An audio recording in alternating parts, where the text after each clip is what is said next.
Many of the societal ills being experienced in Nigeria today are as a result of poor parenting and the double standards applied in raising the girl child and the boy child. For decades, the girl child was conditioned to stay at home, carry out all the house chores, denied education, and made to undergo barbaric traditions, while the boy child was raised to be domineering, outgoing, manly, and tough.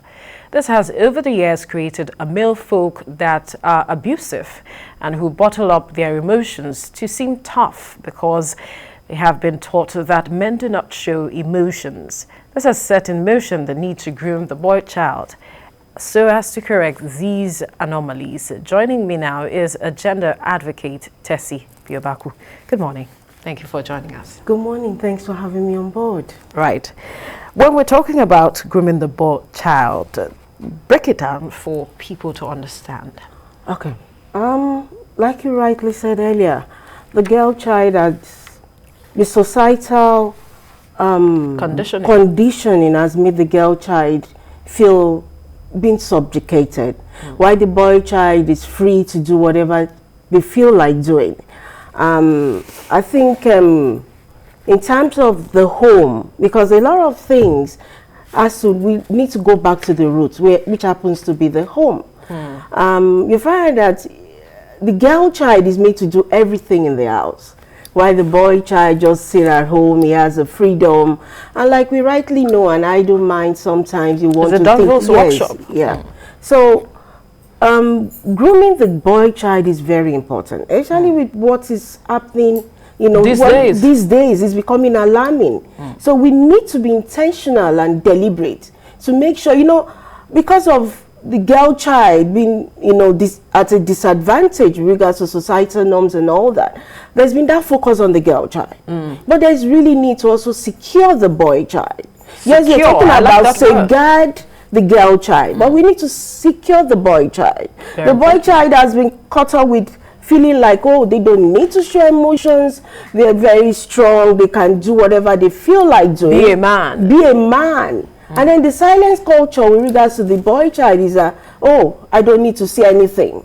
And then the pressure with regards to society in terms of them being successful is kind of consciously oppressive.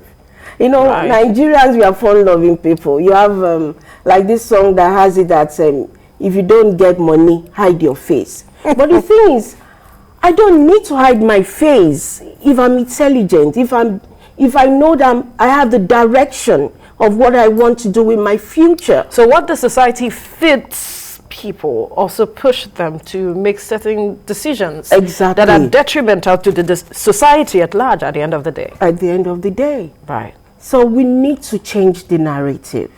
We need to it's a collective thing.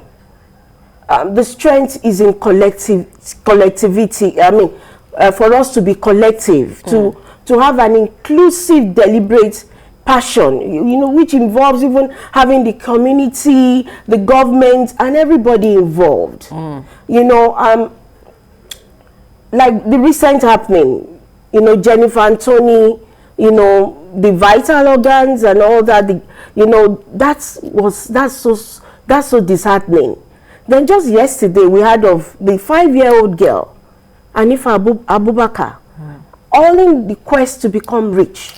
The boy child feels, for me to be important, I need to look rich, I need to be in my cars. And then yes, we might look at poverty, but then I think it's a mindset. We saw the what happened of recent of the guy that was in the traffic, a pure water guy that still felt in his heart to help certain persons. To help certain person. So being poor is not about, it's a mindset, it's what you feel. We're talking about contentment. It shouldn't take away your humanity. It shouldn't take away your humanity. You know, let's guide our children, especially the boy child, with knowing that, look, with integrity you can still excel. You could still be successful. It's not an excuse for you to say because you want to. But where do you think that, because of recent things began to happen, unfold, where do you think that perhaps we missed it? Because this was not the narrative years ago, in the 70s, early 80s, and some part of 90s. This was not the narrative. I think because we've placed value more on money. As a society? As a society, as opposed to morals. Right. That's why we need to change a lot of things. Let's groom our children to understand. There's nothing wrong with having money, is there? There's really nothing wrong with having money. It's having it through integrity. It's having it through the right way.